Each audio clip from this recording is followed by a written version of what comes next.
मौलाना room रहमतुल्लाह अलैह फरमाते हैं, एक शख्स मस्जिद में नमाज अदा करने के लिए अंधेरी रात में घर से निकला। अंधेरे की वजह से ठोकर लगी और वो मुंह के बल कीचड़ में गिर गया। कीचड़ से उठकर वो घर वापस गया और लिबास तब्दील करके दोबारा मस्जिद की तरफ चल दिया। अभी चंद कदम ही चला था कि दोबारा ठोकर लगी और वो दोबारा कीचड़ में गिर गया।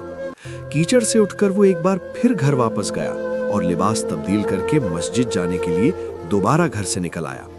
अपने घर के दरवाजे पर उसे एक अजनबी मिला जो अपने हाथ में एक रोशन चिराग थामे हुए था। चिराग वाला शख्स चुपचाप नमाजी के आगे आगे मस्जिद की तरफ चल दिया। इस बार चिराग की रोशनी में नमाजी को मस्जिद तक पहुंचने में किसी दुश्वारी का सामना न करना पड़ा और वो बखैरियत मस्जिद तक पहुंच गया। मस्जिद के दरवाजे पर पहुंचकर चिराग वाला शख्स रुक गया। नमाजी उसे वहीं छोड़कर मस्जिद में दाखिल हो गया और नमाज अदा करने लगा। नमाज से फारिग होकर वो मस्जिद से बाहर आया तो उसने देखा चिराग वाला शख्स उसका मुंतजिर है ताकि उसे दोबारा चिराग की रोशनी में घर तक छोड़ाए। जब नमाजी घर पहुंच गया तो नमाजी ने उस अजनबी से पूछा, आप कौन हैं? अजनबी बोला, सच बताऊं तो मैं इब्लीस हूं। नमाजी की हैरत की इंतहा न रही। उसने पूछा, तुझे तो मेरी नमाज रह जाने पर खुश होना चाहिए था, फिर तू चिराग की रोशनी में मुझे मस्जिद तक क्यों लाया?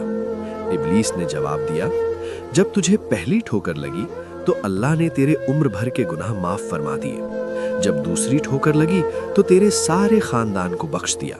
मुझे फिक्र हुई कि अब अगर तू ठोकर खाकर गिरा तो कहीं अल्लाह तेरे सारे गांव की मगफिरत न फरमा दे, इसलिए चिराग लेकर आया हूं कि तू बगैर गिरे मस्जिद तक पहुंच जाए। इस वाक़ये से हमें ये सबक मिलता है कि जो इंसान अल्लाह के रास्ते में इखलास के साथ कदम बढ़ाता है, अल्लाह ताला उसकी हर तकलीफ और हर कोशिश को ज़ाया नहीं करता, बल्कि उसे बड़े अज्र में बदल देता है। मुश्किलात और ठोकरें दरअसल हमारे गुनाहों की मुआफ़ी और दर्जात की बुलंदी का ज़रिया बनती हैं। इसलिए नेकी के रास्ते में कभी हिम्मत न हारें और हमेशा साबित कदम रहें, क्योंकि अल्लाह अपने बंदों की नीयत और कोशिश दोनों को देखता है। अगर आपको ऐसी ईमान अफरोज और सबक आमूज कहानियाँ पसंद आती हैं तो हमारे चैनल को ज़रूर सब्सक्राइब करें, बेल को, वीडियो को लाइक करें और अपने दोस्तों के साथ शेयर करें ताकि ये पैगाम ज़्यादा से ज़्यादा लोगों तक पहुंच सके।